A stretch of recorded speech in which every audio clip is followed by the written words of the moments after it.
నడిచినా కూర్చున్నా మోకాళ్ళ నొప్పులు వస్తున్నాయా? ప్రాణ పెయిన్ క్లినిక్ లో అధునాతన చికిత్సతో మోకాళ్ళ నొప్పులు తగ్గించుకోండి. హాయ్ హలో నమస్తే, welcome to #1 news channel in digital మనం టీవీ. నేను మీ లాస్య. ప్రస్తుతం మనతో పాటు ఉన్నారు సోషల్ యాక్టివిస్ట్ అండ్ అలాగే సీనియర్ జర్నలిస్ట్ కృష్ణకుమార్ గారు. నమస్కారం కృష్ణకుమార్ గారు. అసలు ఏపీ ఎలక్షన్స్ గురించి మాట్లాడుకున్నట్లయితే వైఎస్ షర్మిల గారి గురించి మాట్లాడుకోవచ్చు. అంటే ఇప్పుడు వైసీపీ సోషల్ మీడియా అనేది చాలా దారుణంగా ట్రోల్స్, మీమ్స్, తెలంగాణలో ఉన్నప్పుడు కూడా ఆవిడ మీద చాలా ట్రోల్స్ వచ్చాయి. బట్ అవి కొంచెం నవ్వుకునేలా ఉన్నాయి. అక్కడ దాకా హెల్దీ జోక్స్ అనుకోవచ్చు, బట్ అది కూడా తప్పే. But still healthy jokes. ఇక్కడ తన ఇంటి పేరు మీద, తన క్యారెక్టర్ అసాసినేషన్ మీద సొంత అన్న పార్టీ కార్యకర్తలే సోషల్ మీడియాలో రెచ్చిపోయి, అంటే ఇప్పుడు వాళ్ళే అని ఎందుకు అంటున్నానంటే ఇంక మిగతా వాళ్ళకి చేయాల్సిన అవసరం లేదు అని అనుకుంటున్నాం. వీళ్ళే దారుణంగా, అంటే ఇప్పుడు మెయిన్ ఏంటంటే వైఎస్ షర్మిల ఎవరు? అనిల్ బ్రదర్ అనిల్ వాళ్ళ భార్య కదా. ఇంకా ఇంటి పేరు ఎందుకు క్యారీ ఓవర్ చేస్తుంది తను? అది కాదు కదా. మరి ఆనాడు 3000 కిలోమీటర్లు అన్న వదిలిన బాణంకి వైఎస్ షర్మిల అన్నప్పుడు సాక్షి టీవీలో, మరి ఇప్పుడేమైంది? అసలు ఏం జరుగుతుంది? అసలు ఎందుకు ఈ వైసీపీ సోషల్ మీడియా ఇలా ఇంత దారుణంగా ప్రచారాలు చేయడం స్టార్ట్ చేసింది సొంత చెల్లి మీద? సోషల్ మీడియా దాడిని మట్టుకు ఏ ఒక్కరూ సమర్థించరు. చేసిన వాళ్ళు ఒక్కళ్ళు తప్పితే ఎవరు చేసిన వాళ్ళు, చేయించిన వాళ్ళు మాత్రమే సమర్థిస్తారు, ఎవరు సమర్థించరు. చాలా దారుణమైన ట్రోలింగ్ ఇది. వాళ్ళ అవకాశవాదానికి, వాళ్ళ బుర్రలో ఉన్న గబ్బుకి, అలాగే వాళ్ళు ఒక పేట్రియార్కి అంటే పురుషాధిక్యత, ఇంకా చెప్పాలంటే మనుధర్మం, దానికి సంబంధించి అన్ని కలగలిపి అన్ని మిళితమైన సమస్య ఇది. ఎందుకు అన్ని మిళితమైన సమస్య అనాల్సి వస్తుందంటే, అసలు మనుధర్మంలోనే చెప్తారు ఇది. ఆడపిల్ల పుట్టినప్పుడు తండ్రి, పెరిగే వయసులో అన్న, పెళ్ళయ్యాక భర్త, ముసలితనంలో కొడుకు, వాళ్ళ నీడను ఉండాలి అనేది వాళ్ళ భావజాలం. అంటే దాని ప్రకారం ఏమవుతుంది? పుట్టినప్పుడు తండ్రి ఇంటి పేరు వస్తుంది, అట్లా పెళ్ళయిన తర్వాత భర్త ఇంటి పేరు వస్తుంది, ఇంకా చచ్చేదాకా ఇంకా అదే ఉంటుంది. కంపల్సరీ అయితే కాదు కదా. అసలు వాళ్ళ ఇష్టం అండి. అదే ఇది పూర్తిగా ఐచ్ఛికం. చనిపోయే వరకు పుట్టింటి పేరే ఉంచుకున్న వాళ్ళు ఉన్నారు. అది వాళ్ళ ఇష్టం. ఇప్పుడు నాలాంటి వాళ్ళు ఏమంటారు తెలుసా? అసలు ఒక మనిషికి ఇంటి పేరు అవసరమా అన్నట్టు ఆలోచిస్తారు. అది ఎవరి ఇష్టం వాళ్ళది. ఇది ఇంకా ఒకటి ఏంటంటే, ఇప్పుడు కులాంతర వివాహాలు, మతాంతర వివాహాలు జరుగుతాయి కదా.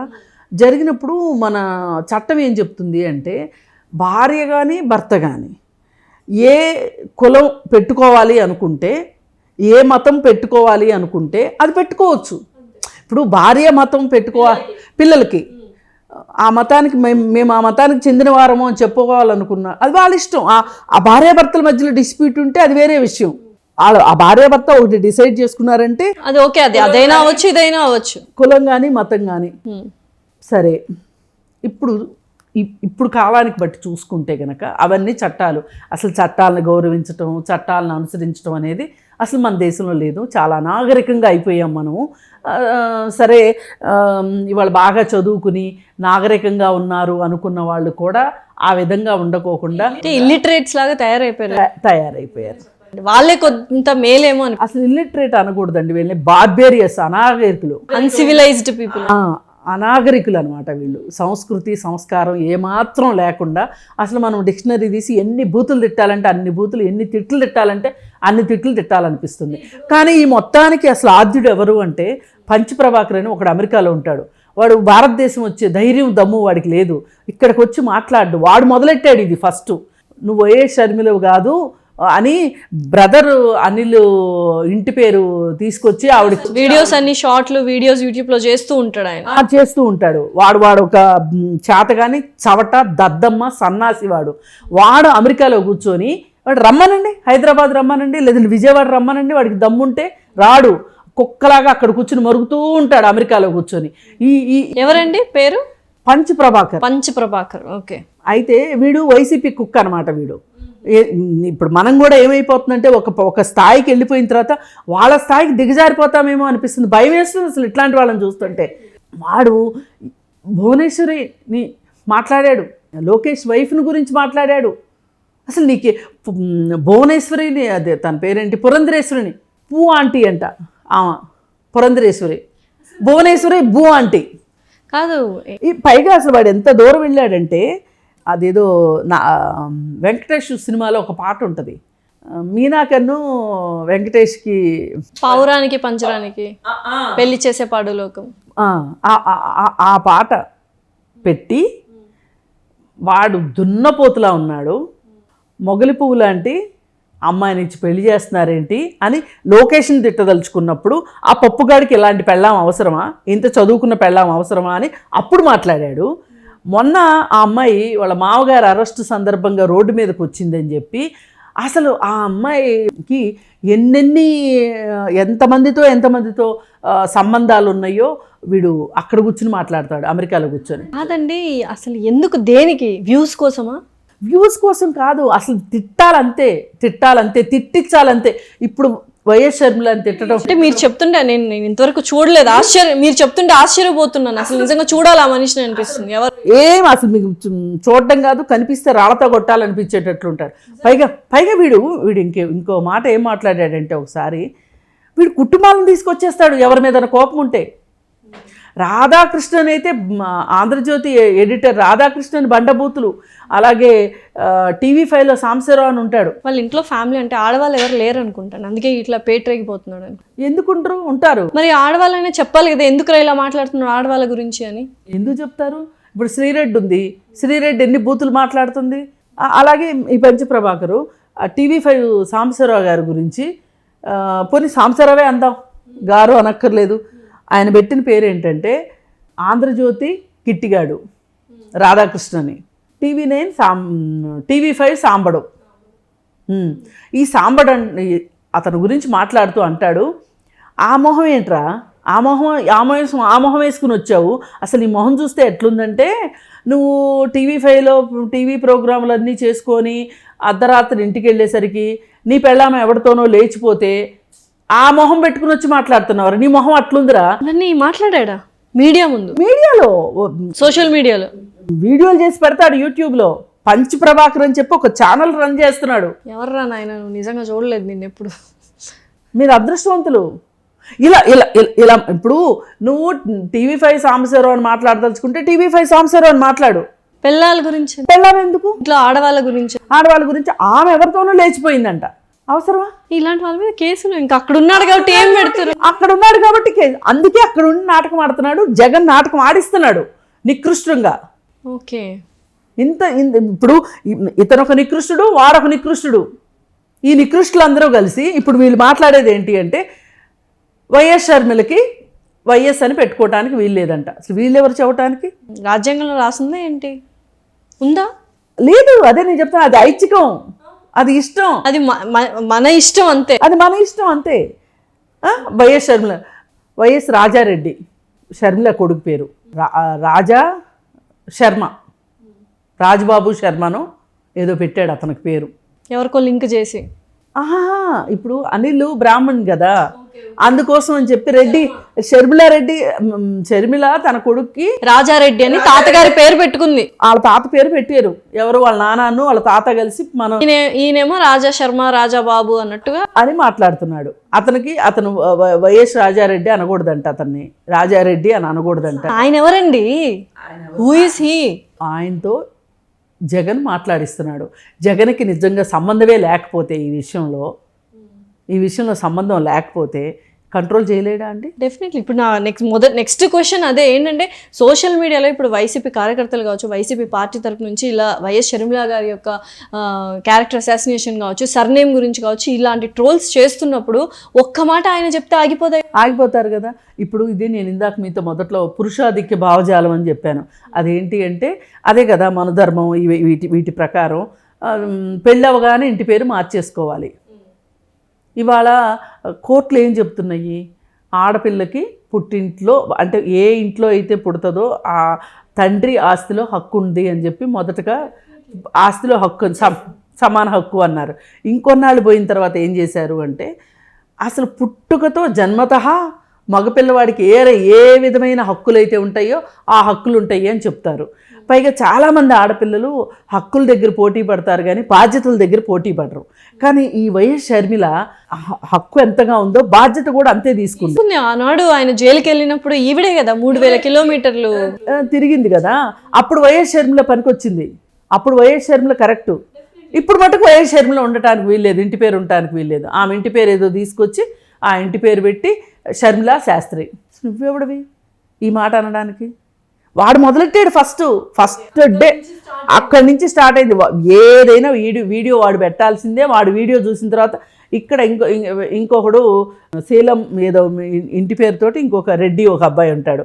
ఈయనను ఆయన కలిసి మాట్లాడుకుంటారు, ఏంటి వాళ్ళ వార్తలు అవి ఇవి అని చెప్పి ఇద్దరు మాట్లాడుకుని, సీనియర్ మోస్ట్ జర్నలిస్టులు ఇక్కడ ఉండి ఏదో ఇక్కడ ఒక యూట్యూబరు పంచప్రభాకరు అసలు ఎన్ని బూతులు అంటే నోరు తెరిస్తే బూతులు. భువనేశ్వర్ని మాట్లాడిన మాటలు కావచ్చు, పురంధరేశ్వరిని ఎందుకు తిట్టాడు అనుకుంటున్నారు? ఆమె ఆంధ్ర వచ్చి లిక్కర్ స్కామ్ గురించి అక్కడ బిల్లింగ్ అది సరిగా జరగట్లేదు అదే ఇది అని చెప్పి ఆవిడ మాట్లాడిందని చెప్పి కోపం వచ్చి ఆంటీ సంస్కారహీనుడు అనుకోవాలి. సంస్కారహీనుడు కాదు, వాళ్ళకి రాజకీయ ఎజెండా ప్రకారమే వెళ్తున్నారు వాళ్ళు. వాళ్ళ రాజకీయ ఎజెండా ఏంటి అంటే ఏ పార్టీలోనైనా ఎదురు పార్టీలో ఆడవాళ్ళని కించపరచాలి, ఆడవాళ్ళని ఉండకూడదు. ఇప్పుడు మన సమాజంలో కూడా ఏముంటుంది అంటే ఒక మగవాడికి ఆ వీక్ పాయింట్ ఏంటి, ఇంట్లో భార్య, చెల్లి, కూతురు, తల్లి, వీళ్ళంతా వీక్ పాయింట్లు. ఈ వీక్ పాయింట్ల మీద కొడితే వాడి ఆత్మస్థైర్యం కాస్త కిందకి దిగజారిపోతుంది. అట్లా ఇప్పుడు వీళ్ళు మామూలుగా రాజకీయంగా డెఫినెట్లీ అంటే అది మనం చూసాం. చంద్రబాబు నాయుడు గారు ఆ రోజు కంటతడి పెట్టిన సంగతి చూసాము. ఎప్పుడు చెక్కు చెదరని మనిషి భార్య అంటే మహిళని ఆ మాటలు అనగానే నిజంగానే ఏడవటం చూసాము. అది అందుకోసం చెప్పి ఆ కుంగుబాటే వీళ్ళకి కావాలి. రెండో వాళ్ళ బలహీనతలే వీళ్ళ బలాలుగా మార్చుకుంటారు. అసలు నిజమైన రాజకీయవేత్త ఎప్పుడు కూడా నా బలం ఏంటి అని చూసుకుంటాడు, నేను ప్రజలకు ఏం చేశాను, ప్రజల సమస్యలు ఏంటి అని చూసుకుంటాడు. అంతేగాని రెండో వాళ్ళ బలహీనతలే తన బలం అనుకునేవాడు నిజమైన నీచ స్థాయిలో, అధమ స్థాయిలో ఉండేవాడు. అసలు పవన్ కళ్యాణ్ ఎన్ని మాటలు మాట్లాడారండి? 4 పెళ్ళిళ్ళు. వీళ్ళ వంశం అంతా తీసుకుంటే, జగన్మోహన్ రెడ్డి వంశం అంతా తీసుకుంటే అందరూ 2-3 పెళ్ళాలు ఉన్నవాళ్లే. మరి అలా మాట్లాడుకుంటే అంటే అసలు టాపిక్ రాజకీయాలు ఏమిటి, పర్సనల్ లైఫ్ ఏమిటి, పెళ్ళిళ్ళ గురించి ఎందుకు అసలు అనవసరమైన టాపిక్స్. ఒకటే వీళ్ళ ఉద్దేశం ఏంటంటే వాళ్ళని అణగదొక్కాలి, వాళ్ళ నైతిక స్థాయిని దెబ్బతీయాలి, నైతిక బలం మీద కొట్టాలి. అలా కొడితే తప్పితే మన దారికి అడ్డు లేకుండా ఉంటాడు.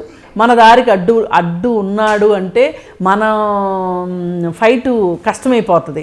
అందుకోసం అని చెప్పి ఈ తతంగం అంతా ఇట్లా జరుగుతుంది.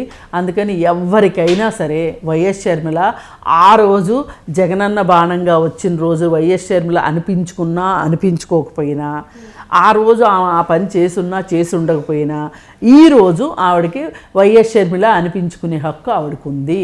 అది ఆవిడ ఇష్టము.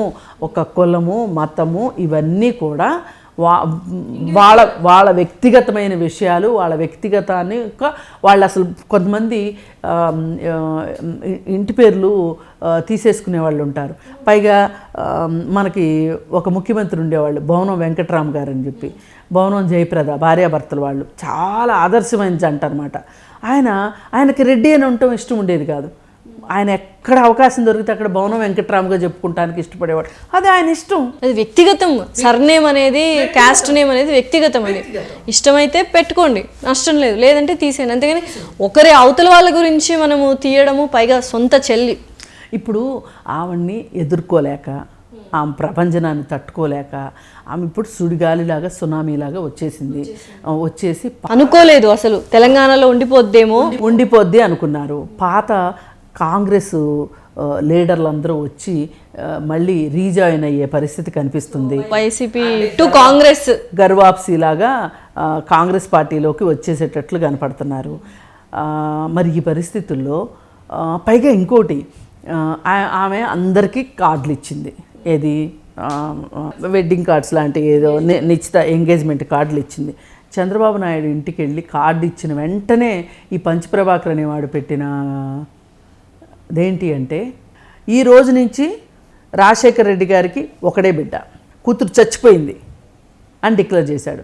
మరి అలాంటప్పుడు అసలు జగన్మోహన్ రెడ్డి ఫంక్షన్కి ఎందుకు వచ్చాడు? ఆమె చచ్చిపోయింది కదా. కాదండి, వైఎస్ రాజశేఖర రెడ్డి గారు చంద్రబాబు నాయుడు గారే చక్కగా ఉండేవాళ్ళు, రాజకీయంగా పోటీ పడేవాళ్ళు తప్పితే ఇలా వ్యక్తిగతంగా దూషించుకోవడం అట్లా ఏం లేదు. మీటింగ్స్ కానీ అలా వెళ్ళినప్పుడు కూడా చక్కగా వాళ్ళు మాట్లాడుకునేవాళ్ళు. అది మనం చూసామంటే హెల్దీ రాజకీయాలు, హెల్దీ పాలిటిక్స్ అనేవి వాళ్ళిద్దరిని చూసి నేర్చుకోవాలని చాలా వరకు చాలామంది చెప్పిన సందర్భాలు కూడా ఉన్నాయి. అయితే ఇక మనం ఇక్కడ ముఖ్యంగా మాట్లాడుకోవాల్సిన విషయం ఏంటంటే, ఇలా ట్రోలింగ్ చేసేవాళ్ళు, వాళ్ళ ఉద్దేశాలని రెండో వాళ్ళ మీద వేసి రుద్దేవాళ్ళు, తద్వారా వాళ్ళు లబ్ధి పొందాలనుకునేవాళ్ళు, అలా చేసేవాళ్ళు, అలా చేయించేవాళ్ళు, వీళ్ళందరూ కూడా బుర్రలు బాగా శిక్షార్హులండి వీళ్ళందరినీ. శిక్షార్హులు పుచ్చిపోయి పురుగులు పట్టిన బుర్రలు అయితే తప్పితే వేరే ఏమీ కాదు. వీళ్ళకి ఏదైనా ధైర్యం ఉంటే, దమ్ము ఉంటే, మళ్ళీ ఇంకోటి మర్చిపోయాను, వీళ్ళు మాట్లాడే ఎలా ఉన్నాయంటే, రాజకీయ నాయకులు సవాళ్ళు ప్రతి సవాళ్ళు ఎంత దారుణంగా ఉన్నాయంటే, ఒక అమ్మకి అబ్బకి పుట్టినవాడు అయితే అని మాట్లాడతారు. అసలు మీరు ఎందుకురా అమ్మలను తీసుకొస్తారు? నాకు అర్థం కాదు. ఎవరైనా ఒక అమ్మకి అబ్బకే పుడతారు. ఇంకా ఈ దేశంలో టెస్ట్ ట్యూబ్ బేబీల్లో ఆయన అమెరికాలో ఉన్నాడు కదా, కొంచెం ఆ నీరు పడ్డట్టుంది. అలా కదా, అసలు ఒక అమ్మకి అబ్బకి అసలు మీకేమి హక్కు ఉంది? మీకేమి దమ్ము ఉంది? అసలు ఇట్లా మాట్లాడిన వాళ్ళు మాట్లాడినట్లు వీళ్ళ మీద కేసులు పెడితే తప్పితే వీళ్ళకి బుద్ధి రాదు. నిజంగా చెప్తుంటే చాలా జిగుప్సాకరంగా ఉంది ఆ మాటలు. నిజంగానే అలాంటి మాటలు మాట్లాడారా ఈ పంచప్రభాకర్ అని? ఇప్పుడు తిడితే వింటారు కొంతమంది, భయపెడితే వింటారు కొంతమంది, కేసులు అవుతాయి అంటే భయపడతారు కొంతమంది. ఇలా ఏం చెప్పినా భయపడని కుళ్ళిపోయిన మనుషులు ఆ పార్టీలో ఉన్నారు కాబట్టి ఇట్లాంటి ట్రోలింగ్ జరుగుతుంది. పైగా వైసీపీ పార్టీలో ఈ పంచప్రభాకరు ఎవరైతే తెలుగుదేశంలో మాట్లాడే ఆడవాళ్ళు ఉంటారో, ఎవరైతే పవన్ కళ్యాణ్ పార్టీలో మాట్లాడే ఆడవాళ్ళు ఉంటారో వాళ్ళని ఎంచుకుని వాళ్ళనందరినీ నోర్లు మూయించేలాగా వాళ్ళ మీద వాళ్ళకి 2 పెళ్ళిళ్ళు, వీళ్ళకి 3 పెళ్ళిళ్ళు. ఏమైనా రాజకీయ నాయకుడు ఇక్కడికి వచ్చి ప్రజల సమస్యలు చూసి ఇండియాలో ఆంధ్ర తెలుగు వాళ్ళకి ఏమైనా చేస్తున్నాడా? లేదు. మరి ఎందుకు ఇట్లాంటి మాటలు ఎవరిచ్చారు ఆ హక్కు? రైట్ ఆఫ్ ఎక్స్ప్రెషన్ అంటారు, కానీ ఒకరిని కించపరిచేది రైట్ ఆఫ్ ఎక్స్ప్రెషన్ కాదు. నిజంగా ఎన్నోసార్లు నేను మాట్లాడి అలసిపోయాను ఈ విషయంలో. నిజంగా అతనికి దమ్ము ఉంటే కనుక, నిజంగా ధైర్యం ఉంటే కనుక, వాడు నేను మనిషిని అని గనక ఫీల్ అయితే గనక, పైగా ఆంధ్ర వాడిని, నాది రెడ్డి పుటక అని మాట్లాడతాడు. అలాంటివి ఏ ఉన్నా సరే విజయవాడ వచ్చి మాట్లాడాలి. నేను జగన్మోహన్ రెడ్డి గురించే మాట్లాడదలుచుకున్నాను ఇంకా. ఎందుకంటే జగన్మోహన్ రెడ్డి అప్రూవల్ లేకోకుండా జగన్మోహన్ రెడ్డి సిస్టర్ గురించి మాట్లాడడానికి సాహసించాడు అంటే జగన్మోహన్ రెడ్డి ఆశీస్సులు, జగన్మోహన్ రెడ్డి వత్తాసులు ఏంది మట్టుకు మాట్లాడు. జగన్మోహన్ రెడ్డికి కూడా ఇదే సవాలు ఈ సందర్భంగా. ఒకటే, నువ్వు ప్రతిపక్ష నాయకుల్ని మీద బురద జల్లడానికి, ఆడవాళ్ళని ఉపయోగించుకోవడం, ప్రతిపక్షాల మీద ప్రతీకారం తీర్చుకుంటానికి, వాళ్ళ మీద పైచేయి సాధించడానికి ఇట్లా నువ్వు సోషల్ మీడియా కుక్కల్ని తయారు చేసి వాళ్ళని రేస్ కుక్కల్లాగా వాళ్ళ మీదకి వదలడం అనేది మటుకు అసలు నువ్వు అనుకుంటున్నావు ఒక రెడ్డి పుటక పుట్టానని. నువ్వు నిజమైన రెడ్డి పుటకే పుట్టుంటే కనుక నువ్వు చాలా గొప్పోడిని అని చెప్తున్నావు కదా, నా వంశం అని మాట్లాడుతున్నావు కదా. అలా ఉంటే కనుక ఇది ఓపెన్ ఛాలెంజ్. అసలు ముందు నీ సోషల్ మీడియా వాళ్ళని కట్టుబాటు చేయి. అలాగే ఏ రాజకీయ పార్టీ అయినా నేను ఒకటే చెప్తున్నా, మీకు మీ రాజకీయాలు మీరు చేసుకోండి, కానీ ఈ సోషల్ మీడియాని పెట్టుకొని మీరు మహిళల మీద ఈ విధంగా ట్రోలింగ్ చేయడం అనేది మట్టుకు వాళ్ళని బలిపశువుల్ని చెయ్యాలి అనుకోవటం, వాళ్ళ క్యారెక్టర్ అసాసినేషన్ చెయ్యాలి అని అనుకోవడం మట్టుకు చాలా దారుణమైన విషయము. ఈ సవాల్ని స్వీకరించేస్తారని నేను అనుకుంటున్నా. ఇంతకంటే మాట్లాడాలని కూడా అనిపించట్లేదు. వాళ్ళు సవాళ్ళు ప్రతి సవాళ్ళు విసురుకుంటారు, కానీ ఇలా ఒకరు వచ్చి సవాళ్ళు విసిరితే మాత్రం మళ్ళీ సైలెంట్ అయిపోతారు. రీకౌంటర్ ఇస్తాడో లేదో చూద్దాం. మరి ఇవ్వరాళ్ళు పంచ ప్రభాకర్ గారు రీకౌంటర్ ఇస్తారో లేదో కృష్ణకుమార్ గారికి చూడాలి. ఇవ్వడు ఇచ్చినా బూతులతో ఇస్తాడు తప్పితే వాడు భారతదేశం మట్టుకు రాడు. డెఫినెట్లీ చూద్దాం. థ్యాంక్ యూ సో మచ్ అండి.